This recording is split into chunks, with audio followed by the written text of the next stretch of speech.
एक गांव के पास घना जंगल था। उस जंगल में कई सारी चुड़ैल रहती थी, जो कि गांव के किसी भी इंसानों को कोई नुकसान नहीं पहुंचाती थी।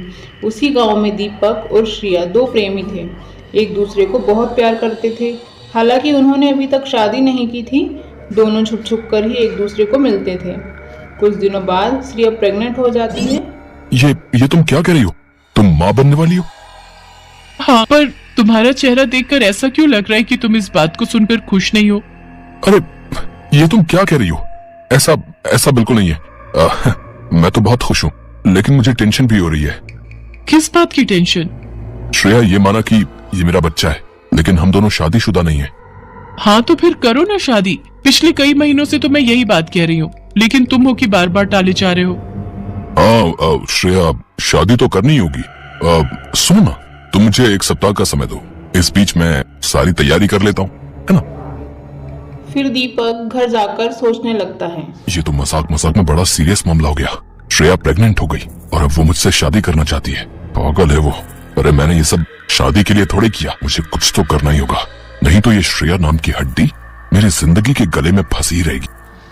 फिर दीपक प्लान बनाकर सुबह श्रेया को जंगल की तरफ ले जाता है और पानी में बेहोशी की दवा मिलाकर उसे पिला देता है। उसके बाद उसे एक कुएं में फेंककर वहां घर आ जाता है। कोई मुझे बचाओ! श्रेया की आवाज सुनकर जंगल की सारी चुड़ैलें वहां आ जाती है और उसे कुएं से बाहर निकाल लेती हैं। तभी उनमें से एक चुड़ैल श्रेया से पूछती है, तुम कौन हो बेटी, और यहाँ इस भयानक जंगल में कैसे आ गई?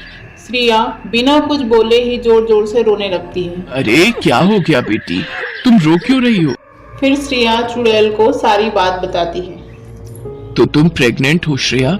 हाँ, और मेरी इस हालत की वजह भी मेरा प्रेग्नेंट होना ही है। तुम वापस अपने प्रेमी के पास जाकर उसे सबक सिखाना चाहती हो? नहीं, मैं उसे कुछ नहीं कहना चाहती। मैं उसे बहुत प्यार करती हूँ। तो फिर अब तुम कहाँ जाओगी?